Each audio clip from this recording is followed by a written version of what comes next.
Welcome in to the NFC West Huddle. I'm Bailey O'Carroll in San Francisco. We are joined by a very talented panel all across the NFC West. We've got Alyssa Charleston-Smith in Seattle. We've got Robby Baker and Phoenix, and Gerard Moncure in Los Angeles. You guys, we've got to start with the biggest headline to come out of this week, and that is the future of former, now Arizona Cardinals quarterback Kyler Murray. Kyler out of the starting job, really a job, in Phoenix with the Cardinals. Robby, we've got to start with you. What was your reaction to that, and who do you see replacing Kyler for that franchise? Well, Bailey, this was kind of the worst-kept secret in the NFL, if you will, right? I mean, you could even go back to last season where Kyler had the injury, and then he was kind of practicing leading up to Monday Night Football against the Cowboys. They ultimately start Jacoby, and then obviously we now know, as history would tell us, Kyler never started a game again for the Arizona Cardinals. When they actually released the renderings a year ago for their new practice facility, Kyler even joked in his press conference, well, I hope I'm still here when they open it in a few years, and that was the first time people were like, well, that's a weird thing to say. Then a few weeks ago, they have the official groundbreaking ceremony for the new practice facility in North Phoenix. Kyler Murray not on hand for that. And then now this week we find out the news that the team planning to release him next Wednesday at the start of the new league year. I think this is just one of those things. It's a relationship that didn't work out. There was some really high highs, 2 Pro Bowls. They made a playoff appearance where they lost to Gerard's Los Angeles Rams, and the season the Rams ended up making it to the Super Bowl and winning it. The Kyler Murray experiment just did not pan out. He'll get an opportunity somewhere else. Someone's going to get him cheap. The Cardinals are still paying him like $50+ million next year to not be their quarterback. In terms of what the Cardinals do moving forward, the Malik Willis name keeps getting brought up because obviously the LaFleur connection and Monty Ossenfort's connection to his time in Tennessee. Do the Cardinals want to commit another $20 million a year potentially to a quarterback with some more question marks? I don't know. If you look at teams that are quarterback needy right now, it seems like a lot of teams are looking to next year's 2027 crop of college quarterbacks. That's probably where the Cardinals find their QB1 of the future. Cardinal fans don't want to hear this, but this is another reset. It's another kind of restart of the clock, if you will, of another rebuild here. And hopefully they get it right at the quarterback position, but I don't think the future franchise Hall of Fame quarterback is coming in the next few weeks or months. Yeah, and Alyssa, the Seahawks obviously coming off of a Super Bowl, but they play the Cardinals every year, multiple times a year. Who do you think will be back there under center the next time Seattle plays the Cardinals? Man, anybody's guess, right? I know there are rumors that Malik Willis of the Green Bay Packers is an interesting name. If you're Cardinals fans, you don't really want to hear that. I mean, he's a backup, and he was a Tennessee Titan, obviously drafted in 2022. But, I mean, the name Kirk Cousins comes up because what is Atlanta going to do with the Falcons and an injured Michael Penix? How does he come off that injury? But you know what? You can't have Sam. And I know that Robby really would probably love to have Sam Darnold at this point. You can have Geno. Geno Smith is on the market, you guys, more than likely, because the Raiders are going to take Fernando Mendoza, no doubt. That would be the most beautiful irony if we ever get Richard Sines back on the show. When I'm on the show, Geno Smith would have to be the guy for the Cardinals. But there's just not a great crop of guys that are available right now unless you go and make some massive trade. And I don't think the Cardinals have the pieces to give up. They don't have a wealth of weapons when it comes to making it tempting to other teams to take their quarterback. And honestly, Kyler Murray it's a surprise, but it's kind of like it's about time. It's been 7 years. The fact that he mentioned the 77-year drought without a league title, kind of like a little bit of a jab, I feel like, is on his way out, because it's kind of proving, hey, I'm not the only one who hasn't been able to do it in Arizona. Many quarterbacks, basically since, 1946, 1947, haven't been able to do it in Arizona. That screams ownership, potentially dysfunction in terms of an organization. And honestly, I believe it could be Kirk Cousins, or it could be maybe a Malik Willis, just because those are the rumors that are out there. Either one don't scare me a whole lot up here in Seattle, I'll be honest with you, Bailey. Gerard, what was your reaction when you heard this news? Well, first of all, I'm not surprised. I was a skeptic of Kyler Murray because he's undersized. He's listed at 5'10", 207. If he's listed at 5'10", Robby probably knows he's probably stood toe-to-toe with him. He's probably 5'9". He might even be 5'8 3/4. So he's undersized. That's the first problem. And, that just doesn't go away. That means you can't throw directly from the pocket most of the time. You've got to either move to your right or your left to find a lane. And, he was just never really consistent. As Robby said, the one playoff appearance against the Rams back in 2021, that was a disaster. They got smoked 34-11 at SoFi in the wild card game. That was a great Rams team. They went on to win the Super Bowl. But, he was just never the prototype NFL-type quarterback because he's undersized. Now, with that said, I have a different take on who's going to be the quarterback for the Cardinals, at least this coming season, the 2026 year. Because Mike LaFleur is now the head coach, I think he's going to bring Jimmy G back in for at least a year. I think Jimmy Garoppolo is going to be the guy. And as a Rams guy, I hate to see that because you have to have a backup, a quality backup quarterback. And Jimmy G is more than just a quality backup quarterback. I think he's 34 now, but he has been a starter with New England, the 49ers, Vegas. Of course, he led the 49ers to a Super Bowl game they probably should have won. So he's got a ton of experience. If you protect him, he is a great system quarterback. He can get you to the big game. And that's what I see the Cardinals doing to kind of put a Band-Aid on the situation until they can draft who they'd like to draft or make that great trade and not settle for giving up, a bunch of assets for Malik Willis or Kirk Cousins. I think it's going to be Jimmy G. But overall, I'm not surprised that this has not worked out in the long run. Well, on that note, does the Kyle Shanahan quarterback tree continue through the NFC West? We've got Sam Darnold, the former Niner, Kyle Shanahan and the 49ers. Sam credits him with kind of breathing new life into his career, and obviously he goes to Seattle, wins a Super Bowl there. Could Jimmy G, I don't want to say win a Super Bowl in Arizona because I think they need a lot more pieces, but could he continue that trend? We will see. I wasn't shocked, as with everybody, about this Kyler Murray news. You could sort of see the writing on the wall. Things weren't working out. That being said, Kyler Murray did always give the San Francisco 49ers trouble. They called him a squirrel in their locker room just because he was undersized, and he would just sort of pop up everywhere. And Nick Bosa always talked about the fact that he just had a really hard time going up against Kyler Murray and the Arizona Cardinals for whatever reason. They just couldn't figure out a way to stop him. He was undersized, so he moved around a lot on that field and gave defenses trouble. But it doesn't matter.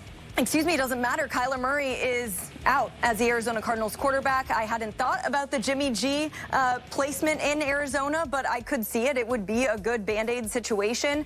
The other thing I sort of thought about was Mac Jones. Mac Jones is a name that has come up time and time again when you think about teams that are looking for a starting quarterback, their next starting quarterback. I think he has proven that he is a starter in this league, but the question mark remains, does Arizona have enough to give up to get Mac Jones? And I think the answer to that is no. So now we pivot to another quarterback situation, this time in Los Angeles. Matthew Stafford entering the final year of his deal with the Rams. Rams head coach Sean McVay has said they've had great talks with Stafford about re-signing him, about extending his deal. If you guys are the GM in LA, how long of an extension do you give Stafford? Gerard, we'll start with you. At 38, I'm going to sign Matthew Stafford to a 2-year extension, okay? Because obviously he's coming off, arguably, statistically at least, the best season of his career. We know he won a Super Bowl a couple years ago, so you probably have to call that his best season. He led a game-winning drive that was memorable, goes down in Super Bowl lore. But statistically, I mean, obviously he was unbelievable. 46 touchdowns to just 8 picks, a 109 QB rating this year, 12-5 record. And it was not the Rams offense being the reason they didn't beat Seattle in the NFC Championship game. It was really the defense. So I'm going to sign Matthew Stafford, even at age 38, to a 2-year extension. So that gives him 3 more years. As long as you protect him, you're in great shape. It's proven. This year, he did not miss a game. If you protect him, he is okay, despite the bad back, starting the year. And look at some of the other quarterbacks that have had phenomenal careers into their 40s. Tom Brady was still very productive at age 45. Warren Moon was 44. Aaron Rodgers, we're seeing him play some pretty good football right now at age 41. Joe Flacco's 40. So if I'm the Rams after the season he came off of, I'm giving him 2 more years, and we just got to keep him upright, and we're good. There you go. I know, Robbie, sore spot right now talking about quarterbacks, but, you know, if Matthew Stafford was on the Cardinals, they might say, we'll give you a 12-year extension. We don't care how old you are. How long would you sign Stafford for?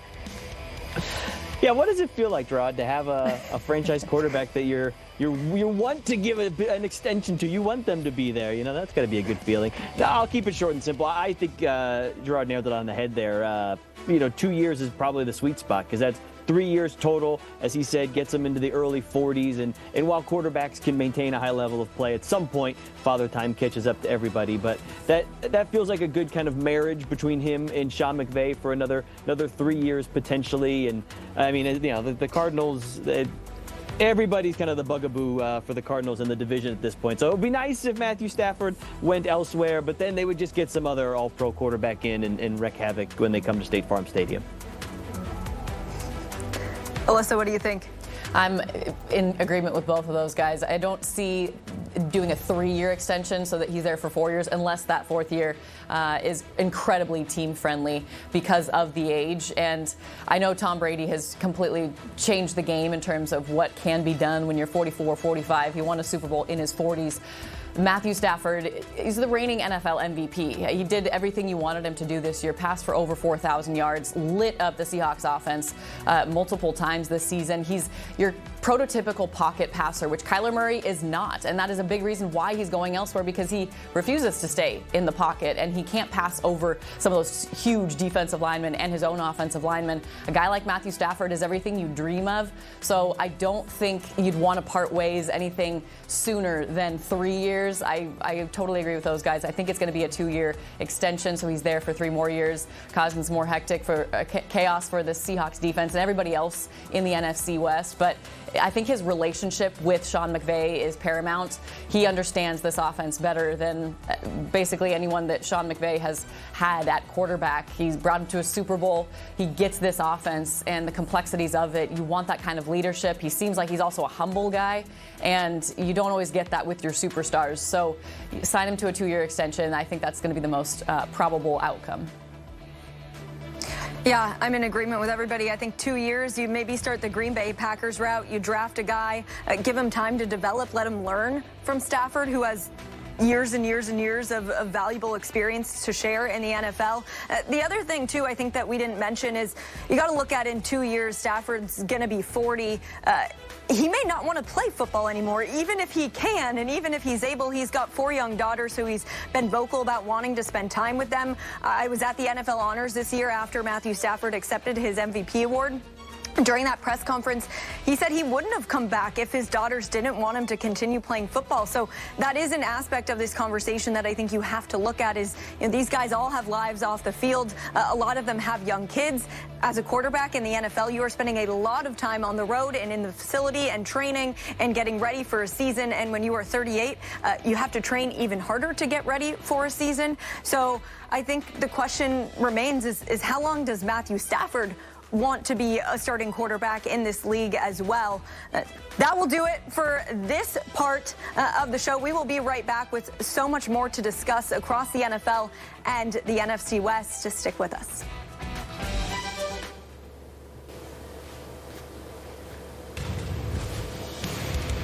Welcome back to the NFC West Huddle. We're going to take a trip outside of the NFC West. We're going to talk about Fernando Mendoza. He quickly became America's sweetheart his undefeated season at Indiana, winning the Heisman Trophy. And he is projected to be the #1 pick in this year's NFL draft, going to the Las Vegas Raiders. Is he a lock at that #1 pick? Yes or no? And why or why not? Ladies first, Alyssa, we'll start with you. Appreciate that, Bailey. I think it's no doubt that he's going to go #1 overall to the Las Vegas Raiders. They need him, and they need him bad. Clint Kubiak, the new head coach, needs a good system quarterback with what he did with Sam Darnold here. I don't know if he believes in Geno Smith. He was very kind and said good things about Geno Smith when he was first hired as Seattle's offensive coordinator, but that was right before they traded Geno Smith to the Raiders and got picks for him. So I really think that Fernando Mendoza has the personality. He's like everything you want in a quarterback. He's corny. He's not going to embarrass your organization. And the Raiders do that enough for themselves, embarrassing themselves. So you've got to pair a good quarterback with the running back that they got last year out of Boise State. And they still need a whole lot of help around them. But Fernando Mendoza, it's him, and then it looks like Jets, Cardinals, and most projections have defense like edge right after Fernando Mendoza. It's really him alone at the top in terms of the quarterback tiers, and really player tiers. It's him. He's number one. Robby, I don't mean to keep kind of hammering this rough quarterback situation the Cardinals are at home, but I know you would like to have that number one pick. You're doing it on purpose. But is Fernando a lock at that number one spot to Las Vegas? No, hopefully the Raiders and the Jets screw it up and he falls down to the Cardinals at 3. That would be the ideal scenario, right? No, it's not going to happen. He's going to go number 1. I mean, just if you didn't watch any Indiana football all season, just watch the fourth quarter of the national championship game where it's 4th down and he put the Hoosiers on his back and dove and got crushed diving into the end zone for what ended up being the game-winning score. Like Alyssa said, I mean, he is everything you want in a franchise quarterback. And for a franchise, since they moved to Vegas, that seems kind of a little lost, a little wayward right now. New head coach, tie him to hopefully franchise quarterback. Mendoza's going to go number 1. Unless, what did they say at the combine? Didn't he say some GM told him he needs to get arrested or something so he falls in the draft? Maybe that was Monty Osborne. I'm not reporting. I'm just saying maybe it'd be nice if something happened and he fell to the Cardinals. The NFL scriptwriters may have something up their sleeve. You never know. Gerard, what do you think? I think it's a no-brainer, unless you are the Raiders and you do something crazy. He's a prototype quarterback. He's 6'5", 236. You look at the numbers that he had this year, they're simply amazing. I mean, his junior year in Indiana, 182 QB rating. That's unheard of. That's how good he was. That's how consistent he was. And the thing about Fernando Mendoza that I don't think people talk about enough is that not only did he play 3 years of college football, but he redshirted a year. He redshirted his first year at Cal and then played 2 seasons at Cal, then went to Indiana, won a national championship. So he is schooled. He's not a guy that's going to come in and the lights are going to be too bright. He's going to have to learn a system. But he's got a lot of experience, and we don't see that all the time with guys. They get kind of thrown into the fire, and it's overwhelming. I don't think that's going to be the case with him. There'll be growing pains because he's a rookie and because it's a Raider organization. But I can't see them doing anything else, and I can't see another guy being a better fit for them right now. Yeah, I don't think there'd be a bigger headline in the history of the NFL than if the Raiders didn't select Fernando Mendoza with the number 1 pick. I think that would be the shock of all shocks in the NFL. I think he's a lock. I mean, anybody who says otherwise, I'd be really curious to hear why. Fernando Mendoza obviously lights out at Indiana. Prior to that, he played at quarterback at Cal. I talked to a lot of the Cal staff, and nobody had a bad thing to say about Fernando Mendoza. He is just a great person through and through, is what everybody told me. He cares about everybody from the head coach to the janitor, treats everybody the same. It's something, you see it all the time. People say exactly what Fernando is like on TV is exactly how he is in person. I've witnessed it firsthand. He's walked up to, and I can say, this isn't something I've seen a lot of athletes do. When I did a sit down with him when he was still at Cal, he walked right up to my photographer and knew his name and remembered that he had kids and asked all about that, and that was after a year of time. So I think Fernando Mendoza is poised to be a great starting quarterback in the NFL, talent-wise and personality-wise, which sometimes is not easy to find. We got to take a quick break. We are not done. More discussion on the NFC West when we're back.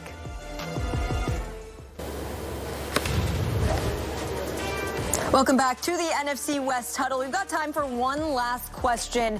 We're going to go all around the NFC West, take a stop at each team. What's the biggest question mark for your team? Gerard?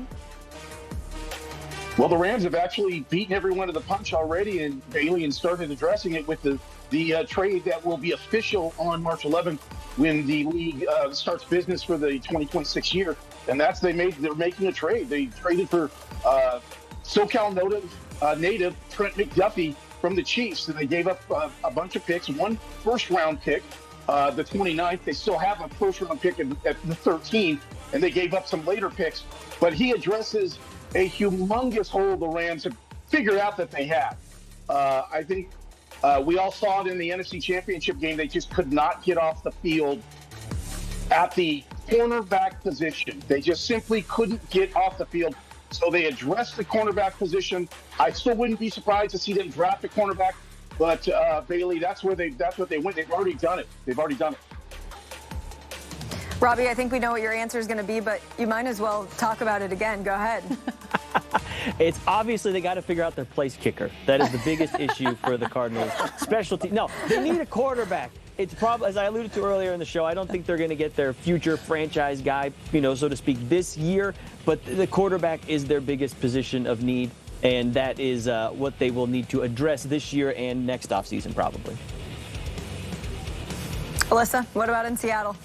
Well, Gerard, I know Seahawks were maybe in the conversation for Trent McDuffie. You call him a SoCal native. Up here, we call him a former Washington Husky that we lost out on. But the number one need, the number one problem and question to be answered is Kenneth Walker, the third Super Bowl MVP running back. Is he going to come back? Is he going to test free agency? Is he going to go the free agent market and get the money that he deserves? And the Seahawks looking like they're not going to franchise tag him. So what will they do at running back? I think that's the number one headline, but they really have to address the interior offensive line.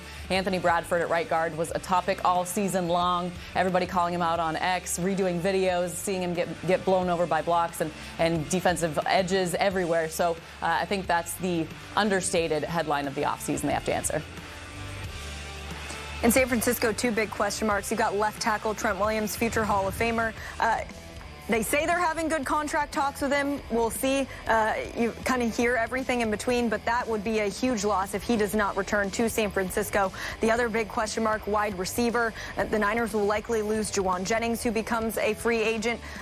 Ricky Pearsall hasn't been able to stay healthy. He missed 8 games last season.